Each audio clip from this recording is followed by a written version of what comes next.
ഉയിരായി മാറവേ നിഴൽ. Hello every one, അസ്സാം വലൈക്കും. Welcome back to YouTube channel. അപ്പോൾ ഇന്നത്തെ നമ്മുടെ വീഡിയോ എന്ന് പറഞ്ഞിട്ടുണ്ടെങ്കിൽ ഞാൻ എൻ്റെ ഉമ്മാന്റെ അനിയത്തിന്റെ വീട്ടിലോട്ട് പോവാണ്. ആപ്പാപ്പാനെയും കുഞ്ഞാമാനെയൊക്കെ ഒന്ന് കാണാൻ വേണ്ടിയിട്ട്. പക്ഷെ എൻ്റെ മെയിൻ ഉദ്ദേശം ശരിക്കും അതല്ല. ഞാൻ അവരുടെ വീട് എന്ന് പറഞ്ഞത് മേപ്പാടി ചൂരൽമലയൊക്കെ പോകുന്ന ആ ഭാഗത്താണ് വീടുള്ളത്. അപ്പൊ അങ്ങോട്ടേക്ക് പോകുന്ന വഴിക്ക് ഇപ്പോഴും ആ മുണ്ടക്കായി ചൂരൽമല പ്രദേശങ്ങളിൽ എല്ലാവരും പ്രവർത്തിക്കുന്നുണ്ട്, തിരയുന്നുണ്ട്. അവിടെ കുറെ നഷ്ടപ്പെട്ടു പോയ ബിൽഡിങ്ങും കാര്യങ്ങളൊക്കെ ഉണ്ട്, അതൊക്കെ ക്ലീൻ ചെയ്യുന്നുണ്ട്. അങ്ങനെ കുറേ പ്രവർത്തനങ്ങളും എല്ലാം ഇപ്പോഴും നടക്കുന്നുണ്ട്. അപ്പൊ ഞാൻ ടി വിയിൽ മാത്രമേ കണ്ടിട്ടുള്ളൂ അവിടുത്തെ അവസ്ഥ എന്താണ് എന്നുള്ളത്. അപ്പൊ എനിക്ക് നേരിട്ട് കാണുന്നുമുണ്ട്, അവരെല്ലാരും കാണും. ഇപ്പോഴത്തെ അവിടുത്തെ അവസ്ഥ എന്താണെന്ന് അറിയണം എന്നൊക്കെ ഉണ്ട്. അപ്പം പറ്റുകയാണെങ്കിൽ ആപ്പാപ്പാന്റെ കൂടെ അവിടെ പോയിട്ടൊന്ന് കാണണം എന്ന് എനിക്ക് ആഗ്രഹമുണ്ട്. അപ്പൊ ഞാൻ വിചാരിച്ചു ഓക്കെ എന്നാ പിന്നെ നിങ്ങൾക്ക് കൂടി കാണിക്കാം. ഞാൻ ഒറ്റക്കായിരുന്നു കേട്ടോ പോയിട്ടുണ്ടായിരുന്നേ. ഞാൻ ഒപ്പം വേറെ ആരെയും കൂട്ടിയിട്ടുണ്ടായിരുന്നില്ല. അതുകൊണ്ട് ആകെയുള്ളൊരു ബുദ്ധിമുട്ട് എന്ന് പറഞ്ഞാൽ വീഡിയോ എടുക്കൽ കുറച്ച് എനിക്കൊരു ടാസ്ക് ആയിരുന്നു. എങ്കിലും എന്നെ കൊണ്ട് ആവുന്ന പോലെ ഞാൻ എടുത്തിട്ടുണ്ട്. അങ്ങനെ ഞാൻ നേരത്തെ വടുവഞ്ചാല് ബസ് സ്റ്റാൻഡിൽ എത്തിയിട്ടുണ്ട്. മേപ്പാടിയിലോട്ടുള്ള ബസ് വന്നു. ഞാൻ ബസ്സിൽ കയറിയിരുന്ന് പിന്നെ നേരെ മേപ്പാടിയിലോട്ടുള്ള ടിക്കറ്റ് ഒക്കെ എടുത്തു. ഒരുപാട് യാത്രക്കാരുണ്ടായിരുന്നു ബസ്സിൽ. ഇവരൊക്കെ കാണുമ്പം എനിക്ക് എന്താണെന്നറിയില്ല, മുണ്ടക്കായി അവിടുത്തെ കാര്യങ്ങളൊക്കെ ആലോചിച്ചിരുന്നിട്ടായിരിക്കാം എനിക്ക് അതിലുള്ള അവിടുത്തെ ബസ്സും അവിടുത്തെ യാത്രക്കാരൊക്കെ പോലെ അവരൊക്കെ ഓർമ്മ വരിക. ഞാൻ അങ്ങനെ പുറത്തുള്ള കാഴ്ചകളൊക്കെ കണ്ടിരുന്നു. എനിക്ക് പെട്ടെന്ന് മനസ്സിലോട്ട് ഓടിയെത്തുന്നത് ഒരു ദിവസം രാവിലെ ഞാനിങ്ങനെ 6 മണി സമയത്ത് ഉമ്മ വന്ന് പെട്ടെന്ന് എന്നെ വിളിച്ചുണർത്താണ്. എന്നിട്ട് എന്നോട് പറയാണ്, നമ്മുടെ അടുത്ത് കുഞ്ഞാമ്മയൊക്കെ നിൽക്കുന്ന സ്ഥലത്ത് മേപ്പാടി അവിടെ ചൂരൽമലയും മുണ്ടക്കായൊക്കെ അല്ലേ, അവിടെ ഉരുള് പൊട്ടീന്ന്.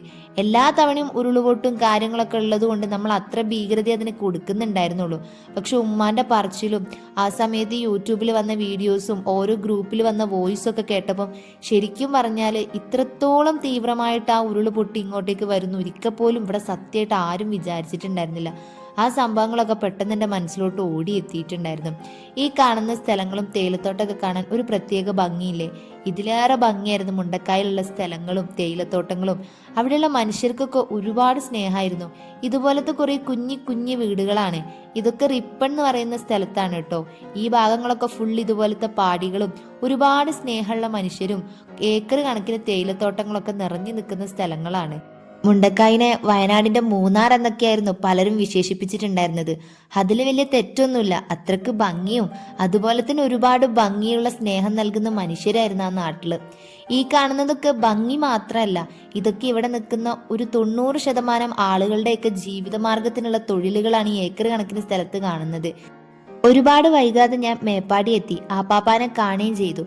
ആപ്പാപ്പ വൈറ്റ് ഗാർഡ് പ്രവർത്തന സംഘത്തിലുള്ള ആളാണ്. അതുകൊണ്ട് തന്നെ അവിടെ പ്രവർത്തിക്കുന്ന ആളുകൾക്കുള്ള ഭക്ഷണം എടുത്തുകൊണ്ട് വേണം നമുക്ക് അങ്ങോട്ട് പോകാനായിട്ട്. ഈ കാണുന്ന ഹോട്ടലിലായിരുന്നു നമ്മൾ ഭക്ഷണം പറഞ്ഞു ഏൽപ്പിച്ചിട്ടുണ്ടായിരുന്നത്. അവർ കൃത്യസമയത്തൊക്കെ റെഡിയാക്കിയിട്ടുണ്ട്. അപ്പം അത് കൂടി കളക്ട് ചെയ്തിട്ട് വേണം നമുക്ക് അങ്ങോട്ട് പോകാൻ. അവിടെ ഇപ്പോഴും, അതായത് ദുരന്തം നടന്നിട്ട് 10-20 ദിവസങ്ങൾ കഴിഞ്ഞിട്ടും സ്വന്തം കാര്യങ്ങൾ മാറ്റി വെച്ചിട്ട് പ്രവർത്തിക്കുന്ന ഒരുപാട് ആളുകളുണ്ട് അവിടെ. അവരോടൊക്കെ സത്യം പറഞ്ഞ ബഹുമാനാണ് തോന്നുന്നത്. അതിലൊരാളാണ് ആപ്പാപ്പയും. അപ്പൊ അങ്ങനെയാണ് ആപ്പാപ്പാന്റെ കൂടെ ഞാനും കയറി പറ്റിയത് അങ്ങോട്ടേക്കുള്ള ഭക്ഷണം എത്തിക്കാനായിട്ട്. നമ്മൾ ഈ ഭാഗത്തായിട്ട് ഇതുപോലത്തെ ഒരുപാട് റിസോർട്ടുകള്, സിപ്പ് ലൈന്, ഇതേപോലെ തന്നെ ഊഞ്ഞാല് കാര്യങ്ങളൊക്കെ ആയിട്ട് നമ്മുടെ ബോച്ചെ സേറി ഒക്കെ കുറെ കാര്യങ്ങൾ ഇവിടെ റെഡി ആക്കിയിട്ടുണ്ടായിരുന്നു. ഒരു നല്ല അടിപൊളി ടൂറിസ്റ്റ് പ്ലേസ് ആക്കിക്കൊണ്ട് വരുമായിരുന്നു. ഇനിയൊക്കെ ഇങ്ങോട്ടേക്ക് ആര് വരാനാണ് ഈ പ്രശ്നങ്ങളൊക്കെ കഴിഞ്ഞിട്ട്? ഇതിവിടുത്തെ പോളിടെക്നിക് കോളേജാണ്. ഈ ദുരന്തം ഉണ്ടായിരുന്ന സമയത്ത് ഇതായിരുന്നു ഒരുപാട് ആളുകളെ ഇങ്ങോട്ടേക്ക് എത്തിച്ചതും കുറെ ഹോസ്പിറ്റൽ ഫെസിലിറ്റി കൊണ്ടുവന്നതൊക്കെ ഈ ഒരു സ്ഥലത്തായിരുന്നു എന്നാ പറഞ്ഞിട്ടുണ്ടായിരുന്നത്. കാണാൻ അതിമനോഹരായ സ്ഥലം ആയതുകൊണ്ട് തന്നെ ഒരുപാട് ആളുകളെ ഇതിന്റെ സൗന്ദര്യം ഇങ്ങോട്ട് ആകർഷിച്ചിട്ടുണ്ടായിരുന്നു. അതൊക്കെ വിശ്വസിച്ചിട്ട് ഇവിടെ ഒരുപാട് ടൂറിസ്റ്റ് കേന്ദ്രങ്ങളും അതേപോലെ തന്നെ ഒത്തിരി കാര്യങ്ങളും റിസോർട്ടുകളൊക്കെ ഒത്തിരി ആളുകൾ നിർമ്മിച്ചിട്ടുണ്ടായിരുന്നു. അവർക്കൊക്കെ ഒരു വൻ നഷ്ടം തന്നെയാണ് ഉണ്ടായിട്ടുണ്ടായിരുന്നത്. എന്തൊക്കെ പറയുകയാണെങ്കിലും ഒരു 10 രൂപ പോയ ഒരുപാട് വേവലാതിപ്പെടുന്ന നമ്മൾക്ക് കയ്യിൽ നിന്ന് ഒരു സാധനം പോവാന്ന് പറഞ്ഞാൽ അത്രമേൽ വിഷമം തന്നെയായിരിക്കും. അപ്പം ഒരുപാട് വിഷമങ്ങൾ പേറിയിട്ടാണ് അവർ നിൽക്കുന്നതെന്ന് നമുക്ക് കണ്ടാൽ തന്നെ മനസ്സിലാകും. അങ്ങനെ അവിടുന്ന് നാട് കണ്ട് യാത്രയൊക്കെ ചെയ്ത് ഇങ്ങനെ പോകുമ്പോൾ വലിയ കുഴപ്പമൊന്നും ഉണ്ടായിരുന്നില്ല. നല്ല രസമായിട്ടായിരുന്നു ഞാൻ പോയിട്ടുണ്ടായിരുന്നത്. പിന്നെ അങ്ങോട്ടേക്ക് എത്തുമ്പോൾ ഒരുപാട് ഇങ്ങനെ ഷോപ്പുകളൊക്കെ പൂട്ടിയിട്ടിട്ടുണ്ടായിരുന്നു. അപ്പോൾ ആപ്പാപ്പ പറഞ്ഞു ഇവരുടെ ജീവിതമാർഗ്ഗം ഇതായിരുന്നു, ഇവർ ഇതുപോലെയുള്ള കുഞ്ഞു കുഞ്ഞു പെട്ടി കടകളൊക്കെ വെച്ചിട്ടാണ് ജീവിച്ചിട്ടുണ്ടായിരുന്നത്, നല്ല സ്നേഹത്തോടെ സൗഹൃദത്തോടെയൊക്കെ. പക്ഷേ അതൊക്കെ ഒരു നിമിഷം കൊണ്ട് ഇല്ലാണ്ടായി. ഇപ്പം അതൊക്കെ പൂട്ടിയിട്ടു. പെട്ടെന്ന് ഭയങ്കരമായിട്ട് മഴയൊക്കെ പെയ്തു. അപ്പം ഞങ്ങൾ കുട എടുത്തിട്ടുണ്ടായിരുന്നില്ല. അപ്പോൾ വല്ലാണ്ട് നനഞ്ഞു. അപ്പോൾ അത് റെയിൻകോട്ടൊക്കെ ഇട്ട് ഞങ്ങൾ ഇനി പോവാന്ന് വിചാരിച്ചു. അപ്പോൾ അവിടെ പണിയെടുക്കുന്നതുകൊണ്ട് തന്നെ ആളുകൾക്കുള്ള റെയിൻകോട്ടും കാര്യങ്ങളൊക്കെ കയ്യിൽ കരുതിയിട്ടുണ്ട്. അപ്പോഴും അതിൻ്റെ ഭീകരത മനസ്സിലാക്കാത്തതുകൊണ്ടായിരിക്കും ഞാൻ നല്ല ഹാപ്പി ആയിട്ട് ഇങ്ങനെ കാഴ്ചകളൊക്കെ കണ്ടിട്ടാണ് പോയത്. നല്ല ഭംഗിയായിരുന്നു ആ നാട് കാണാനായിട്ട്. സത്യം പറഞ്ഞാൽ എന്താ പറയുക, ഒരു രാജകുമാരി എന്നൊക്കെ പറയില്ല, അതുപോലെ നമ്മുടെ നാടിൻ്റെ ഒരു രാജകുമാരി എന്നൊക്കെ വേണമെങ്കിൽ പറയാം. നല്ല ഭംഗിയായിരുന്നു കാണാനായിട്ട്. മഞ്ഞും മഴയൊക്കെ ആയിട്ട് എന്ത് ഭംഗിയായിരുന്നു കാണാനെന്നറിയോ.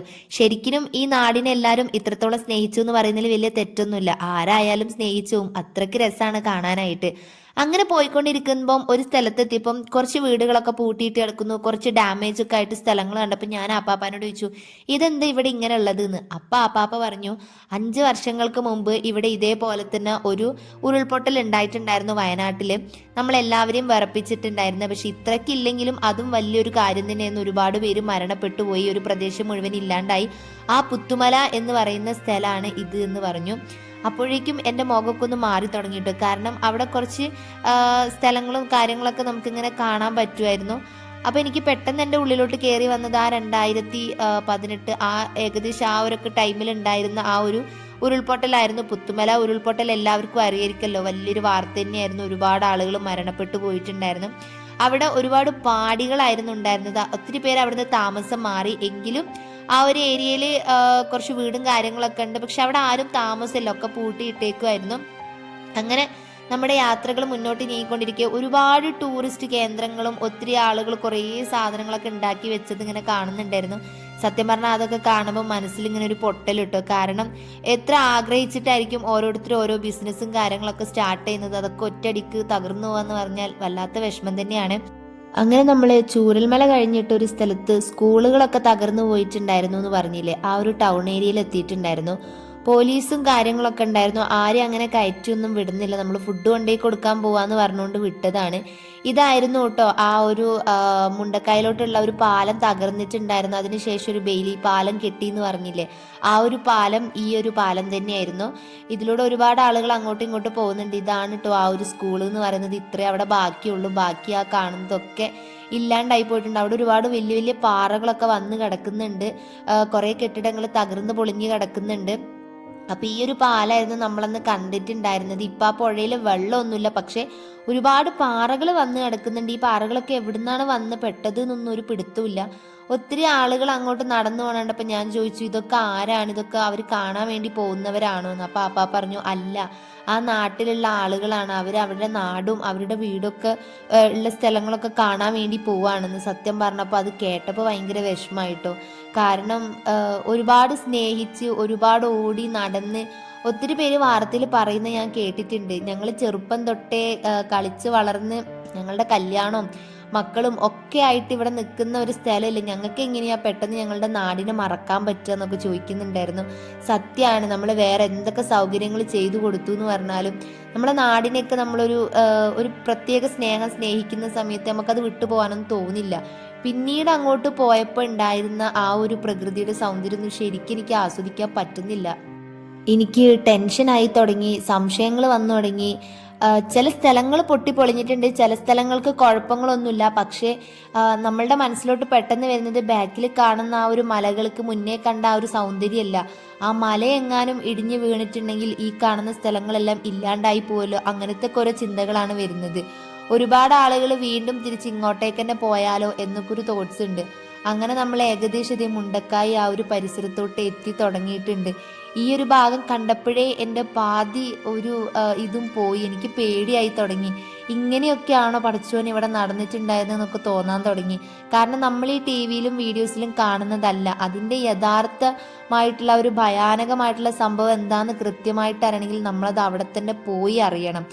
നമ്മൾ മനസ്സിൽ കണ്ടതിനേക്കാൾ 10 ഇരട്ടിയാണ് ഇവിടെ ശരിക്കും നടന്നിട്ടുണ്ടായിരുന്നത്. പോലീസുകാരൊന്നും ആരെയും ഇപ്പൊ ഇങ്ങോട്ട് കയറ്റി വിടുന്നില്ല. ഇവിടെയുള്ള നാട്ടുകാരും ഇവിടെ പ്രവർത്തനമായിട്ട് വരുന്നവരെയും മാത്രമാണ് ഇപ്പൊ ഇങ്ങോട്ടേക്ക് കയറ്റി വിടുന്നത്.